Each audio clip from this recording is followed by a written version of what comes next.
Woe, O Ariel, Ariel, the city where David once camped. Add year to year, observe your feasts on schedule. I will bring distress to Ariel, and she will be a city of mourning and moaning. And she will be like an Ariel to me. And I will camp against you, encircling you, and I will fortify siege works against you, and I will raise up fortifications against you. Then you will be brought low. From the earth you will speak, and from the dust where you are prostrate, your words will come. Your voice will also be like that of a spirit from the ground, and your speech will whisper from the dust. But it will be that the multitude of your enemies will become like fine dust, and the multitude of the ruthless ones like the chaff which blows away. And it will happen instantly, suddenly. From Yahweh of hosts you will be punished with thunder and earthquake and loud noise, with whirlwind and tempest and the flame of a consuming fire. And it will be that the multitude of all the nations who wage war against Ariel, even all who wage war against her and her stronghold, and who distress her, will be like a dream, a vision of the night. And it will be as when a hungry man dreams, and behold, he is eating. But he awakens, and his soul is empty, or as when a thirsty man dreams, and behold, he is drinking, but he awakens, and behold, he is faint, and his soul is not quenched. Thus the multitude of all the nations will be who wage war against Mount Zion.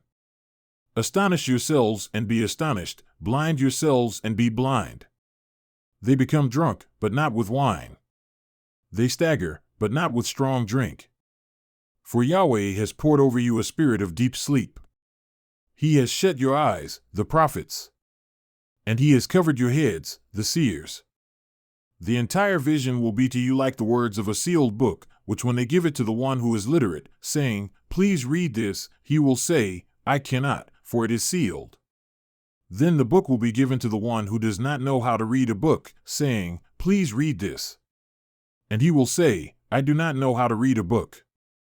Then the Lord said, "Because this people draw near with their mouth and honor me with their lips, but they remove their hearts far from me, and their fear of me is in the command of men learned by rote, therefore behold, I will once again deal marvelously with this people, wondrously marvelous. And the wisdom of their wise men will perish, and the discernment of their discerning men will be hidden. Woe to those who deeply hide their counsel from Yahweh, and whose deeds are done in a dark place, and they say, 'Who sees us, or who knows us?' You turn things around. Shall the potter be considered as equal with the clay, that what is made would say to its maker, 'He did not make me'? Or what is formed say to him who formed it, 'He has no understanding'? Is it not yet just a little while before Lebanon will be turned into a fruitful orchard, and the fruitful orchard will be counted as a forest? On that day the deaf will hear words of a book, and out of darkness and thick darkness the eyes of the blind will see. The afflicted also will increase their gladness in Yahweh, and the needy of mankind will rejoice in the Holy One of Israel. For the ruthless will come to an end, and the scoffer will be finished. Indeed, all who are watching out to do evil will be cut off, who cause a person to sin by a word, and ensnare him who reproves at the gate, and defraud the one in the right with meaningless arguments. Therefore thus says Yahweh, who redeemed Abraham, concerning the house of Jacob. Jacob shall not now be ashamed, and now his face shall not turn pale. But when he sees his children, the work of my hands, in his midst, they will sanctify my name. Indeed, they will sanctify the Holy One of Jacob and will stand trembling before the God of Israel. Those who err in spirit will know discernment, and those who criticize will gain learning.